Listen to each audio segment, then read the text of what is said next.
بسم اللہ الرحمن الرحیم۔ نبی اکرم صلی اللہ علیہ وسلم کی دوسری ام المومنین سیدہ سودا بنت زمع رضی اللہ تعالی عنہا کے حالات و واقعات سنیں گے۔ آپ کا نام سودا تھا اور والد کا نام زمع بنت قیس تھا اور والدہ کا نام شموس بنت قیس تھا۔ قبیلہ عمر لوئی سے تھی۔ یہ قریش کا ایک مشہور قبیلہ تھا۔ آپ کی کنیت ام الاسد تھی۔ نبی اکرم صلی اللہ علیہ وسلم کے عہد میں آنے سے پہلے سکران بن عمر کے نکاح میں تھی۔ سکران ان کے والد چاچا زاد بھائی تھے۔ ابتدا میں ہی مسلمان ہوئے۔ ابتدا میں ہی ان کے شوہر نے بھی اسلام قبول کیا۔ حبشہ کی پہلی ہجرت کی۔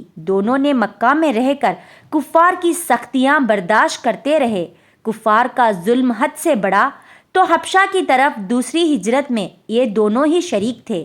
کئی برس گزرنے پر جب یہ مکہ آئے تو سکران انتقال کر گئے۔ سکران کے انتقال کے بعد رسول اللہ صلی اللہ علیہ وسلم نے ان سے نکاح فرمایا۔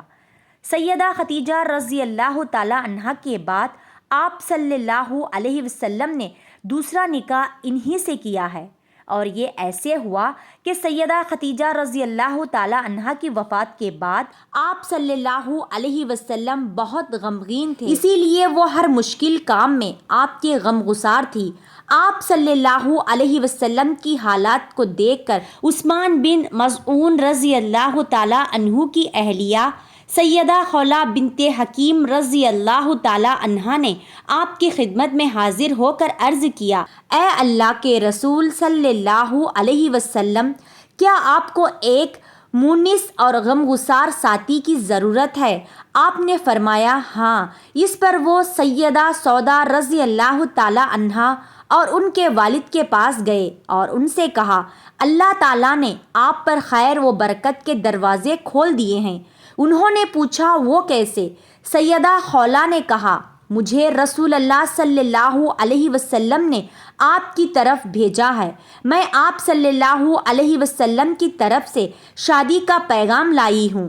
سیدہ سودا رضی اللہ تعالی عنہا نے فرمایا، مجھے منظور ہے، لیکن آپ میرے والد سے بات کریں۔ جب ان سے بات ہوئی تو انہوں نے بھی کوئی اعتراض نہ کیا۔ اسی طرح یہ نکاح ہوا۔ 400 درہم حق مہر مقرر ہوا۔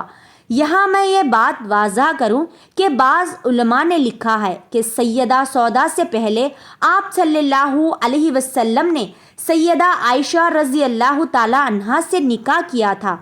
حافظ ابن کثیر نے اس کو صحیح کہا ہے، لیکن بہت سے دوسرے مورخین اور علماء کا قول ہے کہ دوسرا نکاح سیدہ سودا رضی اللہ تعالی عنہا سے ہوا تھا۔ سیدہ سودا رضی اللہ تعالی عنہا کے مکمل حالات کتابوں میں زیادہ نہیں ملتے۔ نبوت کے 13ویں سال نبی اکرم صلی اللہ علیہ وسلم نے ہجرت فرمائی اور مدینہ تشریف لے گئے۔ وہاں سے آپ نے زید بن حارث رضی اللہ تعالی عنہ کو مکہ مکرمہ بھیجا تاکہ وہ سیدہ سودا اور دوسرے اہل خانہ کو مدینہ لے آئے۔ ان کے آنے سے پہلے ہی آپ صلی اللہ علیہ وسلم نے ان کے لیے رہائش کی بندوبست کیا۔ 10 ہجری میں رسول اللہ صلی اللہ علیہ وسلم نے حج کیا۔ اس موقع پر سیدہ سودا رضی اللہ تعالی عنہا بھی ساتھ تھی۔ سیدہ چونکہ ان کا خط بھاری تھا اس لیے آہستہ چلتی تھی۔ انہوں نے نبی اکرم صلی اللہ علیہ وسلم سے اجازت مانگی کہ انہیں مزدلفہ کی طرف پہلے روانہ ہونے کی اجازت دی جائے۔ آپ صلی اللہ علیہ وسلم نے اجازت دے دی، چنانچہ وہ سب لوگوں سے پہلے ہی مزدلفہ روانہ ہو گئے۔ انہیں بھیڑ میں چلنے سے تکلیف ہوتی تھی۔ ایک مرتبہ ازواج مطہرات بارگاہ رسالت میں بیٹھی تھی۔ ایسے میں کسی نے پوچھا، اے اللہ کے رسول صلی اللہ علیہ وسلم، ہم میں سے سب سے پہلے کون مرے گا؟ آپ صلی اللہ علیہ وسلم نے فرمایا، جس کے ہاتھ لمبے ہوں گے۔ ازواج مطہرات نے اس بات کی ظاہری معنی لیے اور آپس میں ہاتھ ماپنے لگے۔ سب سے بڑا اور لمبا ہاتھ سیدہ سودا کا تھا، لیکن جب سب سے پہلے زینب رضی اللہ تعالی عنہا کا انتقال ہوا تو انہیں معلوم ہوا کہ ہاتھ کی لمبائی سے آپ صلی اللہ علیہ وسلم کا مقصد سخاوت اور فیاضی تھا۔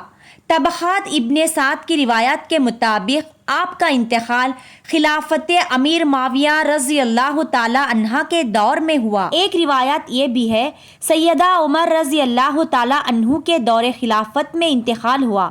آپ کی ہاں پہلے خاوند سکران سے ایک لڑکا ہوا تھا، ان کا نام عبد الرحمن تھا، وہ جنگ جلولہ میں شہید ہوئے۔ نبی اکرم صلی اللہ علیہ وسلم سے آپ کی ہاں کوئی اولاد نہیں ہوئی۔ آپ سب سے زیادہ دراز خد اور موٹاپے کی طرف مائل تھی۔ کتب احادیث میں آپ سے صرف 5 احادیث روایت کی گئی ہیں، ان میں سے ایک صحیح بخاری میں بھی ہے۔ آپ نبی اکرم صلی اللہ علیہ وسلم کے اخلاق کی جیتی جاگتی تصویر تھی۔ خطاب اور فرما برداری تو ان میں کوٹ کوٹ کر بھری ہوئی تھی۔ سیدنا ابو ہریرہ رضی اللہ تعالی عنہ فرماتے ہیں کہ نبی اکرم صلی اللہ علیہ وسلم نے حج کے موقع پر تمام ازواج مطہرات کو مخاطب کر کے فرمایا ہے، اس حج کے بعد اپنے گھروں میں بیٹھنا۔ چنانچہ سیدہ سودا اور سیدہ زینب بنت جہش نے اس حکم کی نہایت سختی سے تعمیر کی۔ سیدہ سودا رضی اللہ تعالی عنہا نے تو اس فرمان پر اس شدت کے ساتھ عمل کیا کہ کبھی حج پر نہیں گئی۔ فرمایا کرتی تھی، میں حج اور عمرہ دونوں کر چکی ہوں، اب رسول اللہ صلی اللہ علیہ وسلم کے حکم کے مطابق گھر سے نہ نکلوں گی۔ سیدہ سودا رضی اللہ تعالی عنہا حد درجہ ساقی تھی، اس صرف میں بھی آپ کا خاص مقام ہے۔ درہم و دینار سے انہیں کوئی محبت نہیں تھی، اللہ کے راستے میں خرچ کر دیتی تھی۔ ایک مرتبہ سیدنا عمر رضی اللہ تعالی عنہ نے سیدہ کی خدمت میں درہموں کی بھری ایک تھیلی بھیجی۔ لانے والے نے پوچھا اس میں کیا ہے؟ انہوں نے بتایا درہم ہے۔